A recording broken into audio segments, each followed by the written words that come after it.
के क्वेश्चंस को हम सीखेंगे। इस पर आते हैं। एक मिनट देखिए, यहाँ पर हमारे पास कुछ सिचुएशंस होंगी जिनमें हमें प्रेपोजिशंस यूज करनी है। ठीक है, जैसे आप देख रहे हैं आपके सामने दो एग्जांपल्स हैं। घुमा फिरा के दोनों एग्जांपल्स का मीनिंग सेम है। दोनों एग्जांपल्स में जो हम कहना बोलना बताना चाह रहे हैं वो बात एक ही है, लेकिन हमें इनमें ना प्रेपोजिशंस का यूज करना है। तो एक बार दीज क्वेश्चंस अ ट्राई, सभी लोग इन क्वेश्चंस को एक ट्राई देंगे, कोशिश करो। चलिए, सबसे पहला क्वेश्चन हमने लिखा है बच्चों, they supplied weapons dash the terrorist. They supplied the terrorist dash weapons. इसमें जो ध्यान देने वाला वर्ड है वो है ये हमारी सप्लाई वर्ब।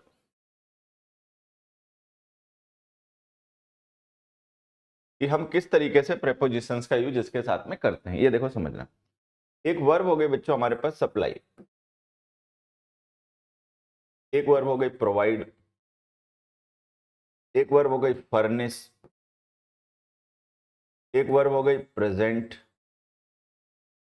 एक वर्ब हो गई एंट्रस्ट। एंट्रस्ट का मतलब होता है किसी पे भरोसा करना, मतलब भरोसा करके कोई चीज किसी को देना। ठीक है, ये कुछ वर्ब्स हो गई। अब इन वर्ब्स के साथ हम प्रेपोजिशन कैसे यूज करते हैं ये ध्यान देने वाली बात है। Supply someone with something.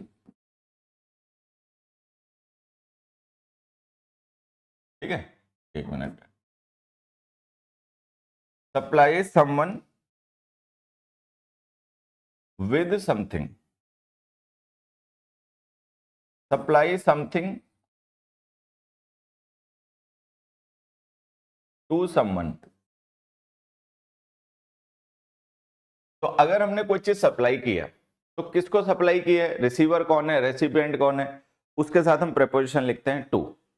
ठीक है, अगर हमने किसी को कोई सप्लाई किया है तो क्या चीज सप्लाई की है, ऑब्जेक्ट सप्लाइड किया है, उसके साथ हम प्रेपोजिशन लिखते हैं विद।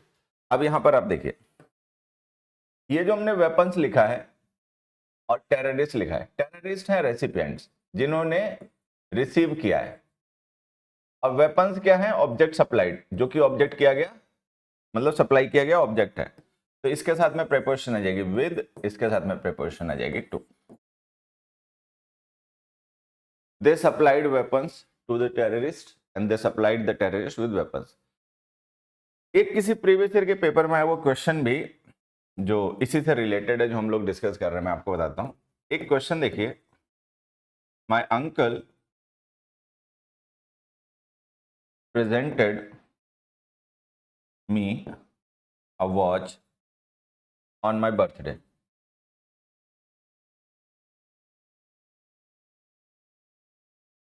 ठीक है, ये किसी पेपर में आया हुआ कभी क्वेश्चन है, प्रीवियस ईयर पेपर में आया हुआ क्वेश्चन है, नेट पे आप ढूंढेंगे ना तो मिल भी जाएगा। एक क्वेश्चन मैं अपनी तरफ से आपसे पूछता हूं, we should not entrust this money your neighbor।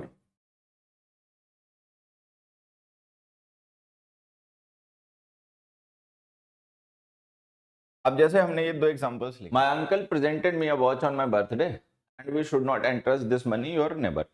हमने किसी से कहा कि भाई कि ये जो मनी है इसको हम आपके पड़ोसी के मतलब भरोसे नहीं छोड़ सकते। इंटरेस्ट करना मतलब किसी में ट्रस्ट शो करना, ट्रस्ट नाउन होता है, इंटरेस्ट लिख देने से ना वर्ब बन जाता है। तो इंटरेस्ट का मतलब किसी में भरोसा शो करके कोई चीज उसको देना। अब ये जो नेबर है, आप ध्यान से देखो, ये क्या है, रेसिपिएंट है। अगर हम भरोसा करके उसको पैसे दे देंगे तो वो पैसे रिसीव करेगा, तो रेसिपिएंट है। अच्छा, और ये वॉच क्या है, ये ऑब्जेक्ट गिफ्टेड है, यहाँ पे रेसिपिएंट मी है। वॉच जो है ये क्या है, ये ऑब्जेक्ट सप्लाइड है, ऑब्जेक्ट गिफ्टेड है। तो इसके साथ में प्रेपोजिशन आ जाएगी विद, इसके साथ में प्रेपोजिशन आ जाएगी to. We should not entrust this money to your neighbour. ये पैसा हमें आपके मतलब पड़ोसी को नहीं देना चाहिए, उस पर भरोसा नहीं करना चाहिए पैसे को लेकर। And your my uncle presented me with a watch on my birthday. तो ये जो वर्ब्स यहाँ पे लिखे हैं बच्चों हमने, इनके साथ में कई बार आपने देखा होगा विद और टू प्रेपोजिशन यूज होती हैं, तो ये इनका डिफरेंस होता है, आगे ध्यान रखें। अगला क्वेश्चन देखें, dash huge loss in business. अब आप देखेंगे यहां पर जो हमारे लिए इंपॉर्टेंट वर्ड है वो है सफर्ड वर्ब।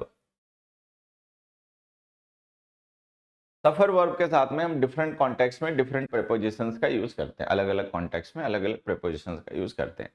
क्या डिफरेंटेड कॉन्टेक्स्ट हो सकते हैं जिसमें हम इस वर्ब का यूज करते हैं, वो आप यहां से समझिए। देखिए हमने लिखा कि उस पर्सन ने सफर किया, क्यों? हिज रॉन्ग डिसीजंस, अपने रॉन्ग डिसीजंस की वजह से। तो रॉन्ग डिसीजंस को हम रीजन मान लें। भाई मान लो किसी पर्सन ने कोई गड़बड़ की, ठीक है, कोई गलत डिसीजन लिया। अब उसने जो गलत डिसीजन लिया था उसका रिजल्ट ये आया कि उसको सफर करना पड़ रहा है, परेशानी उठानी पड़ रही है। तो उसके रॉन्ग डिसीजंस क्या हो गए? कॉज हो गए, रीजन हो गए उसकी सफरिंग के, ठीक है। चलो फिर हमने लिखा the man suffered fever and cold. Fever and cold जो है डिजीज है। डिजीज जो होती है वो हमारी सफरिंग के सोर्स होती है, ये ध्यान रखना है। जैसे किसी पर्सन को कोई बीमारी हो गई, ठीक, तो बीमारी हो जाने से उसको अस्वस्थता होगी, परेशानी होगी शारीरिक। तो वो जो बीमारी है वो एक तरीके से सोर्स है, उस सोर्स से ही हमें सफरिंग आ रही है। They suffered as huge loss in business. अब ह्यूज लॉस को अगर हम रखें तो क्या रखें? ये एक एक्सपीरियंस है, अनुभव है, ठीक है, ये भी मैं समझा दूंगा। तो ये जो तीन कॉमन कॉन्टेक्स्ट हैं जिनमें हम सफर वर्ब का यूज करते हैं। एक तो सफर वर्ब का हम यूज ये करने के लिए, मतलब ये बताने के लिए कर सकते हैं कि किसी पर्सन ने सफर किया किसी कारण से, किसी कारण से, वाई का रिप्लाई। तो जैसे हमने लिखा the man suffered why, why did he suffer, तो वाई का रिप्लाई लिखा हिज रॉन्ग डिसीजंस। तो हमें पता है कि इंग्लिश में जहां पर भी वाई का रिप्लाई लिखना होता है वहां पे प्रीपोजिशन यूज होती है फॉर। तो अगर आप कोई रीजन बता रहे हैं जिसकी वजह से किसी पर्सन को सफर करना पड़ा तो आप लिखिए फॉर। दूसरा example, the man suffered as fever and cold. कोई पर्सन है उसको फीवर एंड कोल्ड की वजह से सफर करना पड़ा, ठीक है। तो जो फीवर एंड कोल्ड या कोई भी दूसरी डिजीज होती है ना, वो एक सोर्स होती है जिसकी वजह से हम सफर करते हैं, तो उसका लिखा करो फ्रॉम। अच्छा, ये वाला जो सेकंड नंबर एग्जांपल है ना, ये सबको हमको वैसे भी पता होना चाहिए क्योंकि स्कूल डेज में जब आपने एप्लीकेशंस लिखी होंगी तो वहां पर ये आपने जरूर पढ़ा सीखा होगा, ठीक है। I am suffering from fever, please grant me leave for 3 days, ऐसे लिखा होता है। तीसरे में आइए, तीसरा वाला थोड़ा इंपॉर्टेंट है। सफर का मतलब किसी चीज को भुगतना भी होता है, बेयर करना भी होता है। To bear the ill consequences of something. कोई चीज है उसके दुष्परिणाम को एक्सपीरियंस करना, अपने ऊपर बेयर करना, तो ये ट्रांसिटिव वर्ब हो जाती है। तब हम इसके साथ में कोई प्रीपोजिशन नहीं लिखते। The man suffered huge loss in business. तो इसका मतलब हो गया द मैन बोर, बोर का मतलब बेयर की सेकेंड फॉर्म, बर्दाश्त करना, सहन करना। तो अगर सफर का मतलब सहन करना हो किसी चीज को, कोई चीज ऐसी जो बुरी है, अब जैसे लॉस है, लॉस तो बुरी चीज है, लॉस तो कोई भी एंजॉय नहीं करेगा, जिसको लॉस होगा वो सफर ही करेगा। तो अगर हम कोई ऐसी चीज लिखे जिसको किसी को बर्दाश्त करना पड़ता है, बेयर करना पड़ता है, सहन करना पड़ता है, तो आपकी सफर ट्रांसिटिव वर्ब हो जाती है। डायरेक्ट ऑब्जेक्ट लिख दिया करो, प्रेपोजिशन की जरूरत नहीं रहती। तो सफर के साथ में हम इस तरीके से प्रेपोजिशंस का यूज करते हैं। दो एग्जांपल मैं आप लोगों के लिए लिख रहा हूं, आंसर बताना।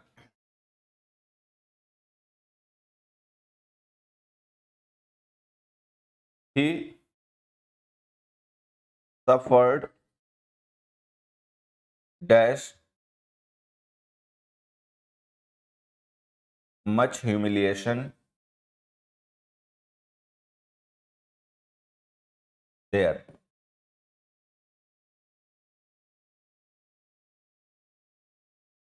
He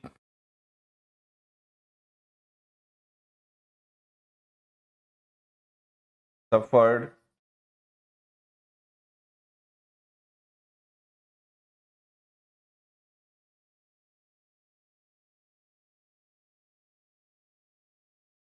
he suffered dash he suffered dash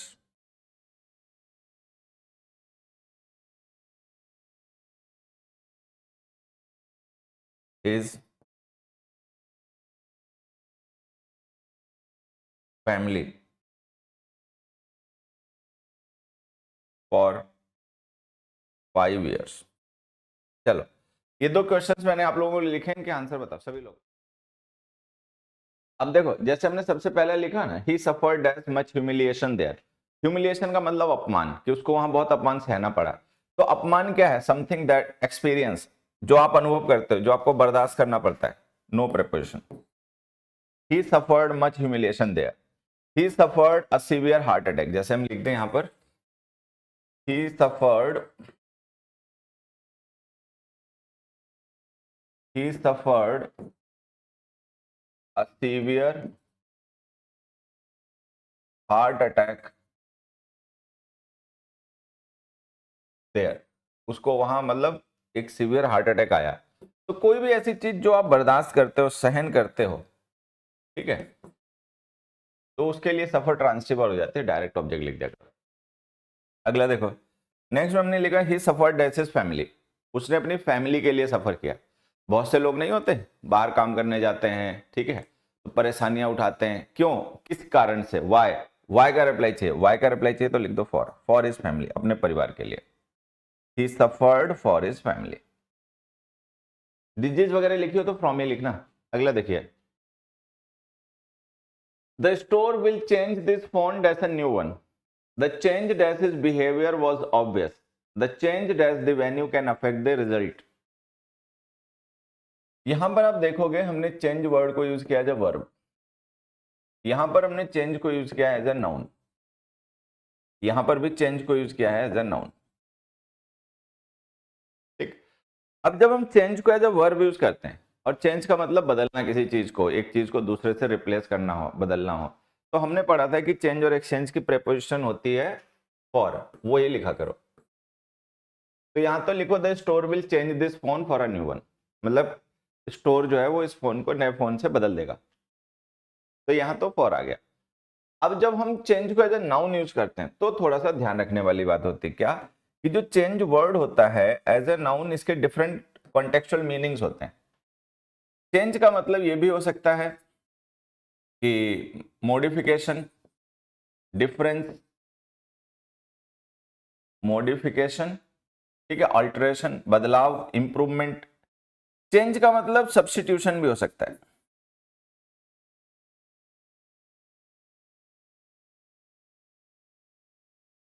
अब ये दोनों का अंतर हमें समझना है। चेंज का मतलब एक तो हो गया कि किसी चीज के अंदर कोई बदलाव हो जाना, ठीक है, मॉडिफिकेशन हो जाना। चेंज का मतलब किसी एक चीज को दूसरे से बदल देना भी होता है, सब्स्टिट्यूशन। जैसे मुंबई इंडियंस ने अपना कैप्टन बदल दिया, पहले रोहित शर्मा था, अभी उन्होंने पांड्या को बना दिया, तो ये भी एक चेंज है, ठीक है।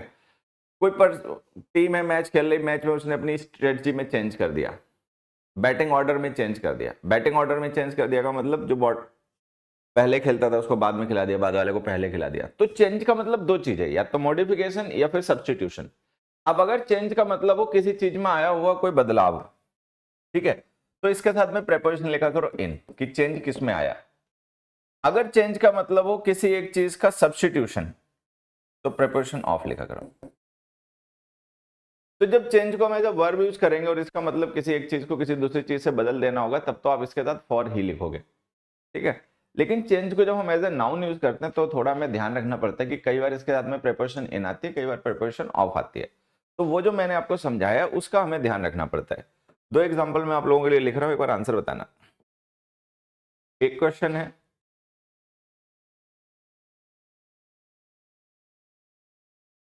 The change dash, the change dash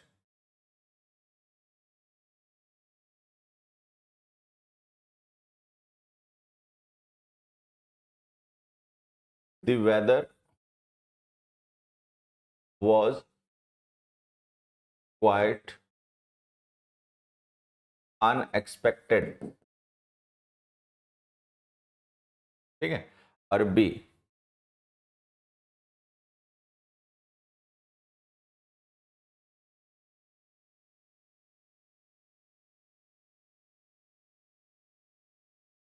some laborers या some employees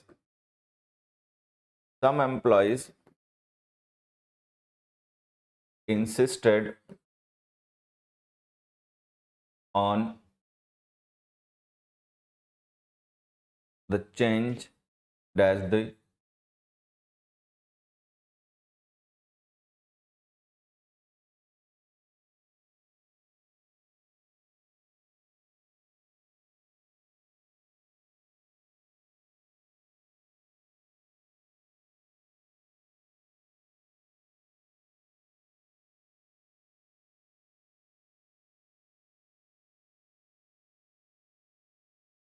क्या लिखे हैं? तब तक आप लोग उसका सोचो, इसमें कुछ ऐसा सेंटेंस सोचना पड़ेगा जिसमें एक ही आंसर आपका है, दोनों है।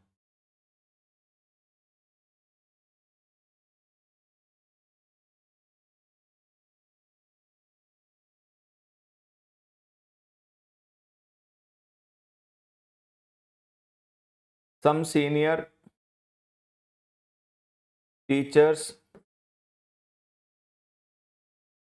insisted on dash the principal। अब मुझे लगता है इन दोनों क्वेश्चन में एक ही आंसर हो सकता है, मतलब एम्बिग्यूटी नहीं होगी। तो ये जो मैंने क्वेश्चंस दो लिखे हैं, इनमें आप ब्लैंक्स फिल करो। आप सबसे पहले देख लेना, दोनों एग्जांपल्स में चेंज को हमने एज अ नाउन यूज किया है, जब वर्ब नहीं। जब चेंज को हम एज अ नाउन यूज करते हैं तो उसके बाद में इन या ऑफ प्रीपोजिशन यूज होती है। कहाँ इन यूज होगी, कहाँ ऑफ यूज होगी, हमें सोचना है।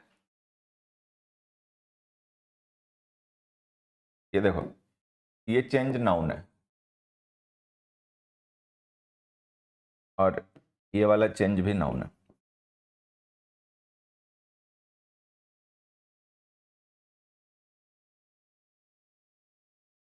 अब हम कह रहे हैं कि the change dash the weather, तो वेदर में बदलाव, जैसे वेदर था गर्म, फिर हो गया सर्द, फिर हवा चलने लग गई, फिर धूप आ गई, तो मॉडिफिकेशन यहाँ पे मतलब है। तो लिखो, सॉरी इन लिखना था, ऑफ लिख दिया। तो यहाँ पे इसका मतलब है मॉडिफिकेशन, तो लिखो in. The change in the weather was quite unexpected. दूसरे में आ जाओ, some senior teachers insisted on the change dash the principal. अब कुछ सीनियर टीचर्स हैं, उन्होंने इस बात पे इंसिस्ट किया कि वो जो प्रिंसिपल है इसको बदला जाए, सब्स्टिट्यूशन। प्रिंसिपल के अंदर वो बदलाव नहीं करवाना चाह रहे हैं, ठीक है, उन्होंने इस बात को इंसिस्ट किया होगा कि जो प्रिंसिपल है इसको बदल दिया जाए, ठीक है, तो सब्स्टिट्यूशन की बात हो रही है, तो ऑफ। अगला, ये हम पहले भी पढ़ चुके हैं बच्चों, ठीक है, मैं ऐसे आपको इसका आंसर बता देता हूँ। देखो, ये वॉज जो हमने लिखी ना, ये लिंकिंग वर्ब है। मैरिड जो है ये हमारा पास्ट पार्टिसिपल एडजेक्टिव है। यहाँ पर हैज जो है वो हेल्पिंग वर्ब है। मैरिड हमारी मेन वर्ब है। तो ये बात हमने पहले भी कई बार डिस्कस की है, फिर से एक बार मैं बता देता हूँ कि जब हम मैरी को एज अ वर्ब यूज करते हैं तो ये ट्रांसिटिव वर्ब होती है। इसके बाद में डायरेक्ट इसका ऑब्जेक्ट लिख दिया करो। The actress has married whom has he married, तो whom का रिप्लाई आ गया in English cricketer, no preposition is required. फिर हमने लिखा the actress has married to whom was he married, तो अब हमें प्रीपोजिशन लिखनी है। तो मैरिड को अगर हम as a past participle use करें तो हम इसके साथ में प्रीपोजिशन टू लिखते हैं, लेकिन अगर एज ए वर्ब यूज करें तो नहीं लिखते। ये बात हम पहले भी कई बार डिस्कस कर चुके हैं, इसलिए इस पर ज्यादा डिस्कशन ना करके आगे बढ़ते हैं। अगला क्वेश्चन देखिए। देखो, ये जो रिजल्ट वर्ड है ना बच्चे, ये वर्ब है। ये जो रिजल्ट वर्ड है ये भी वर्ब है। ये जो रिजल्ट है ये नाउन है। अब देखो, unhappiness is the result, whose result, तो यहाँ पे हमें किसका रिप्लाई चाहिए, हुज का। हमने कहा अनहैप्पीनेस रिजल्ट है, तो भाई किस चीज का रिजल्ट है, तो हुज का रिप्लाई चाहिए। तो हुज का रिप्लाई जहां भी इंग्लिश में चाहिए होता है हम प्रीपोजिशन क्या लिखते हैं, ऑफ, तो यहाँ लिख दो ऑफ। तो ये तो हो गई एक बात जो आप ध्यान रखोगे कि रिजल्ट को अगर हम एज ए नाउन यूज करेंगे तो हम इसके साथ में प्रीपोजिशन लिखेंगे ऑफ, द रिजल्ट ऑफ, ठीक है। अब अनहैप्पीनेस को अगर हम रिजल्ट को एज ए वर्ब यूज करें, तो जब हम रिजल्ट को एज अ वर्ब यूज करते हैं तो हमें ये देखना पड़ता है कि इसके बाद में लिखा गया नाउन जो है वो क्या है। क्या है का मतलब ऐसे समझना, जैसे हम अनहैप्पीनेस और जेलसी को रिलेट कर रहे हैं, तो अनहैप्पीनेस और जेलसी में अगर हम देखें तो जो जेलसी है ना ये कॉज है, अनहैप्पीनेस जो है वो रिजल्ट है।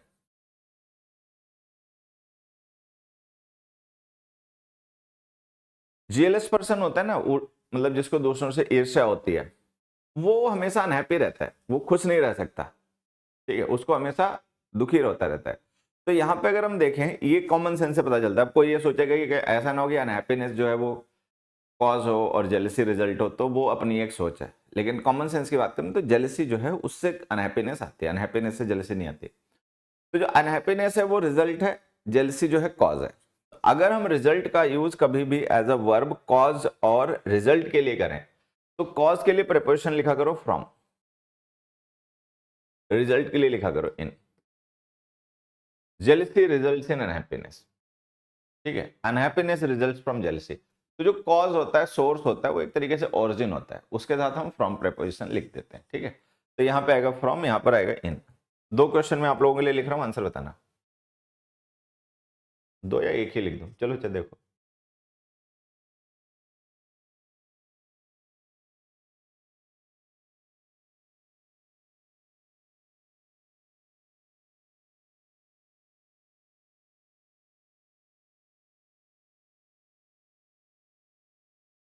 Dissatisfaction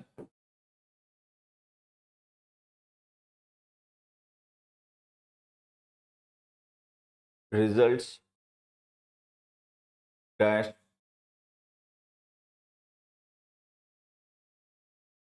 too high expectations. दूसरा, dissatisfaction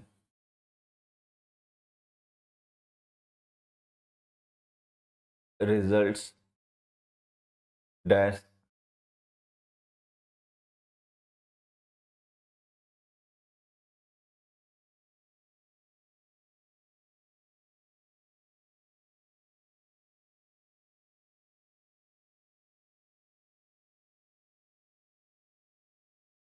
resentment.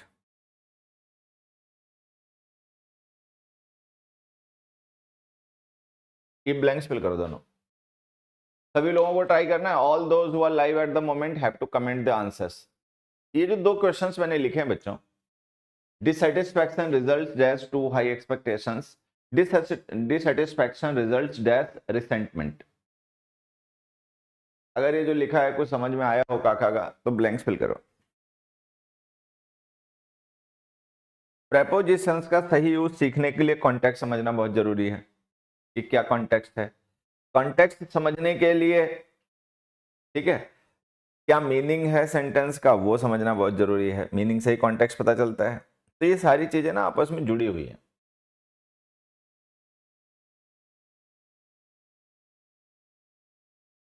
अब हमने कहा कि डिससेटिस्फेक्शन है तो वो हाई एक्सपेक्टेशंस है, दोनों को रिलेट कर रहे हैं। तो हाई एक्सपेक्टेशन क्या है? कॉज है। जब आप बहुत ज्यादा अपेक्षाएं रख लेते हो और फिर वो अपेक्षाएं मिल नहीं पाती, पूरी नहीं हो पाती, तो आपको डिससेटिस्फेक्शन होता है। ठीक है, तो यहाँ पे जो टू हाई एक्सपेक्टेशंस है वो क्या है? कॉज है। फ्रॉम लिखो। फिर हमने कहा डिससेटिस्फेक्शन रिजल्ट्स रिसेंटमेंट। जब कोई पर्सन डिससेटिस्फाइड होता है फिर वो नाराज होता है, फिर उसमें नाराजगी आती है। रिसेंटमेंट का मतलब नाराजगी। तो नाराजगी जो है उसका रिजल्ट है। रिजल्ट है तो यहाँ पे इन आ जाएगा। अगला देखो, नेक्स्ट हमने लिखा they are anxious that's the result of the test. They are anxious that's the safety of their kids.